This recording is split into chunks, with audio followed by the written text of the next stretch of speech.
आज की कहानी एक ऐसी औरत की कहानी है जिसने अपने ज़िंदगी के 25 साल लगा दिए उस घर को बनाने में, फिर भी वो घर उसका नहीं है। उसने अपने 25 साल ऐसे व्यक्ति को दिए जिसने उसे कभी इज्जत नहीं दी, मान सम्मान नहीं दिया, बल्कि उसके स्वाभिमान को कुचला, उसे शारीरिक और मानसिक यातनाएं दी, उसे इतना मजबूर कर दिया कि वो अपना सर उठाकर बोलना तो दूर, उसके सामने आने से भी डरने लगी। आखिर उसके साथ ऐसा क्या हुआ, जानने के लिए कहानी को अंत तक ज़रूर देखिएगा। इससे पहले आप मेरे चैनल को सब्सक्राइब कर लीजिए ऐसी ही अच्छी और इमोशनल कहानी सुनने के लिए। तो चलिए स्टार्ट करते हैं आज की कहानी। सुबह सुबह प्रशांत प्रमिला पर बरस रहा है और कह रहा है कि बेवकूफ़ औरत, तुझे कितनी बार समझाया है कि मेरे तैयार होने से पहले मेरा नाश्ता तैयार हो जाना चाहिए, पर इस बेवकूफ़ औरत को ये कौन समझाए और कैसे समझाए। इसे ज़रा सी भी अकल नहीं है। अगर हम किसी जानवर को भी अपने साथ रखते हैं वो भी सीख जाता है।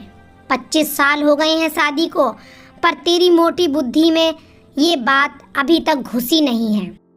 तुझे क्या है, तुझे तो घर में रहना है, आराम से पड़ी रहती है, खाती रहती है। मुझे तो काम पर जाना होता है, पर तेरे कान पे तो कोई जूं नहीं रेखती है, हमेशा बेवकूफ़ों जैसी हरकतें करती है।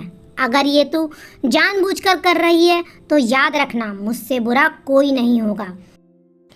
ऐसे चुभने वाले शब्दों पर अपना गुस्सा उतारते हुए गीला तौलिया कुर्सी पर फेंककर प्रशांत प्रमिला की तरफ घूरने लगता है।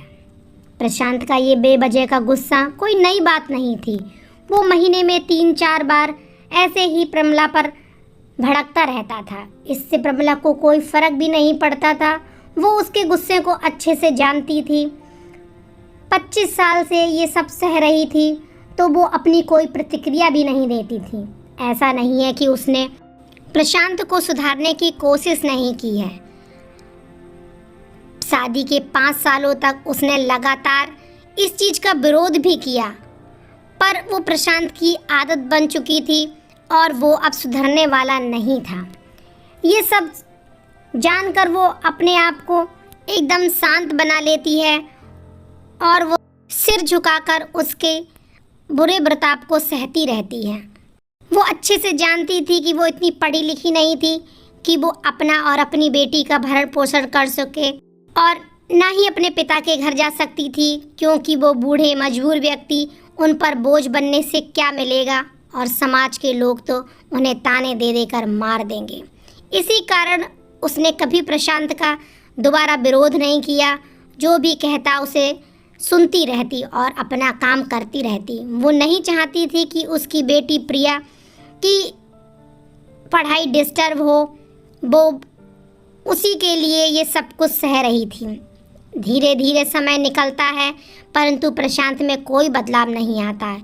वो बद से बदतर होता जा रहा था। अब तो वो ऑफिस हो या घर का काम, जब कभी भी कुछ बिगड़ता उसका सारा दोष वो प्रमिला पर देता और उसे बुरा भला कहता, पर प्रमिला उसकी बातों का कोई जवाब नहीं देती। वो अपनी बेटी के लिए ये सब कर रही थी जिससे उसके जीवन पर इसका बुरा प्रभाव ना पड़े। धीरे धीरे प्रिया की पढ़ाई कंप्लीट हो जाती है और उसके लिए शादी के रिश्ते आने लगते हैं। कई रिश्ते तो प्रिया ठुकरा चुकी थी। 2-3 महीने के बाद एक अच्छा रिश्ता आता है। रिश्तेदारों और पहचान के लोगों ने लड़के के बहुत गुणगान किए। एक दिन प्रशांत अपनी बेटी प्रिया के पास जाता और उससे कहता है, बेटी, इस लड़के को मना मत करना। ये लड़का पढ़ा लिखा और समझदार है, अच्छी नौकरी है, इससे अच्छा रिश्ता तुम्हें नहीं मिलेगा। प्रिया पिता से कहती है, मुझे शादी नहीं करनी है। प्रशांत उसे बार बार समझाता है, बेटा, ऐसे रिश्ते बार बार नहीं मिलते हैं, बहुत किस्मत वाली हो जो तुम्हें ऐसा रिश्ता मिला है। प्रिया अपने पिता से ज़्यादा बात नहीं करती थी, या डरती थी या नफरत करती थी, लेकिन आज वो अपनी पूरी हिम्मत इकट्ठा कर कर बोल ही देती है, मुझे अभी शादी नहीं करनी है पापा, मैं नौकरी करना चाहती हूँ, खुद अपने पैरों पर खड़ा होना चाहती हूँ। हाँ, तो उसमें क्या बड़ी बात है। मैंने लड़के से बात की है, वो तुम्हें किसी भी बात को नहीं रोकेगा। तुम शादी के बाद भी नौकरी कर सकती हो, वो तुम्हें नौकरी करने की परमिशन दे देगा। प्रशांत ने बोला, मेरा नौकरी करना या ना करना उसकी परमिशन पर क्यों डिपेंड रहेगा पापा? प्रिया ने पूछा। मैं कह रहा हूँ ना, तुम्हें किसी चीज़ की कोई कमी नहीं होगी। ऐसे रिश्ते बार बार नहीं आते हैं, इसे मत ठुकराना। तुम हमेशा खुश रहोगी, वो तुम्हें अच्छे से रखेगा। प्रशांत बार बार यही बात कह रहा था कि पापा एक बात बताओ, जैसे आप मम्मी को खुश रखते हैं वैसे ही वो मुझे खुश रखेगा ना? जितना मम्मी इस घर में खुश है उतना ही मैं खुश रहूँगी। प्रिया के इस तंज से प्रशांत कहता है, आज तुम्हारी जवान कुछ ज़्यादा नहीं चल रही है? प्रशांत बड़ी बड़ी आँखों से उसे देखता है। पापा मुझे शादी नहीं करनी है, क्योंकि शादी के बाद अगर वो लड़का आपके जैसा निकला तो मैं क्या करूँगी? मुझे आपका जैसा जीवन साथी नहीं चाहिए जो मुझे बात बात पर चिल्लाता रहे। मैं कुछ भी अपनी पसंद का ना ले सकूं, लेने से पहले 10 बार सोचूं, कहीं वो नाराज़ ना हो जाए। मेरी तबीयत कैसी भी हो उसे कोई परवाह ना हो। रोटी थोड़ी सी मोटी हो जाए तो घर सर पर उठा ले, उसकी चेक बुक ना मिले तो मेरा ही दोस्त निकाले, और हर छोटी बड़ी बात पर मुझसे मायके जाने के लिए कहे। प्रिया ने अपना दिल खाली करते हुए अपने पापा से सब कुछ कह दिया। प्रशांत का गुस्सा 7वें आसमान पर था, पर उसके मुंह से एक शब्द भी नहीं फूटा। वो प्रिया की बातें सुन रहा था। प्रिया उतना ही बोलकर चुप नहीं हुई। आज वो पहली बार अपने पापा के सामने इतना कुछ बोल रही थी। पापा, आपने माँ के साथ हमेशा गलत व्यवहार किया। आप अपने ऑफिस का गुस्सा बिना सोचे समझे माँ पर उतार देते, कभी इस बात की परवाह नहीं करते कि उन्हें कैसा लगता होगा। आपकी बातें सुनकर माँ अपना स्वाभिमान तक खो दिया। आज प्रशांत को पहली बार ये महसूस हो रहा था कि उसका बर्ताव प्रमिला के प्रति कितना खराब था। वो इतना भी नहीं बोल पाया, जो तुम्हारा मन करे वो करो, मैं तो बहुत बुरा हूँ ना। प्रिया ने प्रशांत का हाथ पकड़ा और बोला, पापा मुझे सिर्फ एक सवाल का जवाब दो, क्या आप चाहोगे कि मेरा पति आपके जैसा हो? अगर आप चाहते हो हाँ तो मेरी शादी कर दीजिए, मुझे कोई आपत्ति नहीं है, मैं शादी करने के लिए तैयार हूँ, और ना तो मुझे आत्मनिर्भर बनाइए।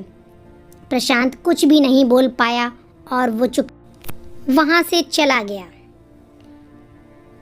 आज उसे प्रमिला के सामने जाने में भी शर्म आ रही थी। चलते चलते उसकी आंखों से आंसू बह रहे थे।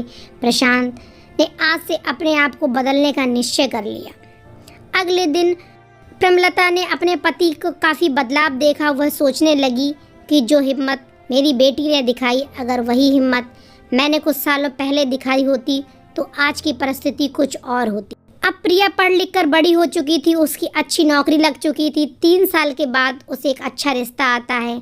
उसकी विदाई पर प्रशांत बोलता है, बेटा तू हमेशा खुश रहेगी, क्योंकि तेरा पति तेरा बाप जैसा नहीं है। प्रशांत की ये बातें सुनकर प्रमिला और प्रिया के आंखों से आंसू गिरने लगते हैं। दोस्तों, हमारे समाज में औरतों को भले ही देवी का दर्जा दिया जाता है, लेकिन उन्हें वो स्वतंत्रता नहीं दी जाती है जिसकी वो हकदार हैं। उन्हें बचपन से ही यही बताया जाता है कि वो पराया धन है। स्कूल से जरा सी भी आने में देर हो जाती है तो उन्हें पिटाई मिलती है। मोबाइल पर बात करते दिख जाएं या खिड़की से झांकते हुए दिख जाएं तो उन पर शक किया जाता है। माँ बाप का घर तुम्हारा नहीं है, पति का घर ही तुम्हारा है। जीवन भर यही बातें बता बता कर उन्हें ससुराल भेज दिया जाता है, और एक दिन किसी छोटे मोटे झगड़े में ससुराल वाले उसे ये सुनाते हैं कि घर छोड़ दो और मायके चली जाओ। अब आप ही बताओ दोस्तों, ऐसी स्त्रियों का सच्चा घर कौन सा है? आखिर वो किस घर को अपना घर कहे? आप हमें कमेंट में ज़रूर बताइएगा। आज की कहानी यहीं पर समाप्त होती है। यही अच्छी और इमोशनल कहानी सुनने के लिए मेरे चैनल को सब्सक्राइब करना ना भूलें। जल्दी ही मिलते हैं एक नई कहानी नए अंदाज के साथ में। तब तक के लिए सबको जय श्री राम।